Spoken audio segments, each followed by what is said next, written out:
Jejak karbon. Pemanasan global ialah peningkatan suhu atmosfera bumi secara berterusan akibat daripada kesan rumah hijau. Apakah itu kesan rumah hijau? Kesan rumah hijau merujuk fenomena peningkatan suhu bumi akibat banyak haba yang terperangkap dalam atmosfera bumi. Fenomena kesan rumah hijau menyebabkan peningkatan suhu bumi yang boleh mengakibatkan berlakunya perubahan iklim.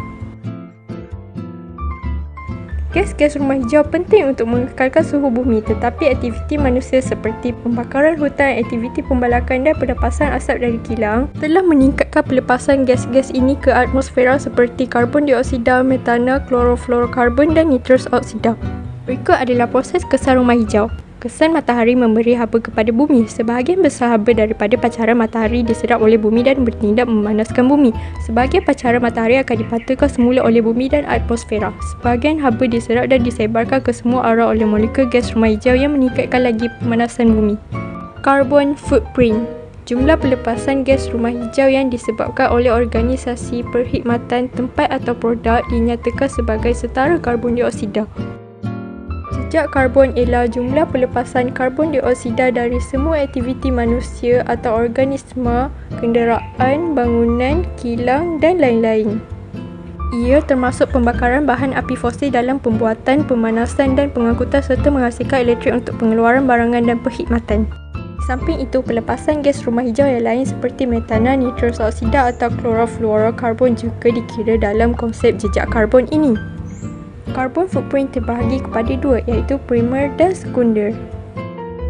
Jejak karbon primer atau primary carbon footprint dihasilkan daripada proses pembakaran langsung api fosil, contohnya penggunaan kenderaan bermotor. Sedangkan sekunder adalah carbon footprint yang digunakan dari pembuatan sehingga penguraian, contohnya produk yang digunakan atau dimakan setiap hari. Terusnya ialah punca penghasilan carbon footprint. Antaranya ialah penggunaan kenderaan, penggunaan elektrik dan air, dan penggunaan makanan. Setiap aktiviti manusia sentiasa mempunyai pengaruh terhadap alam sekitar. Salah satunya ialah aktiviti yang menyumbang kepada pelepasan gas rumah hijau. Gas rumah hijau yang dibebaskan dari aktiviti inilah yang memerangkap haba yang masuk ke atmosfera bumi, menyebabkan berlakunya pemanasan global. Jumlah pelepasan gas rumah hijau akibat aktiviti manusia adalah apa yang disebut carbon footprint.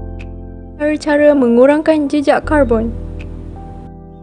Pertama, kurangkan pengambilan makanan yang diimport. Selain itu, lebihkan pengambilan makanan tempatan. Yang kedua, bawa beg sendiri ketika berbelanja. Yang ketiga, hanya membeli barangan yang diperlukan. Yang keempat, jimat elektrik. Yang kelima, amalkan gaya hidup zero waste.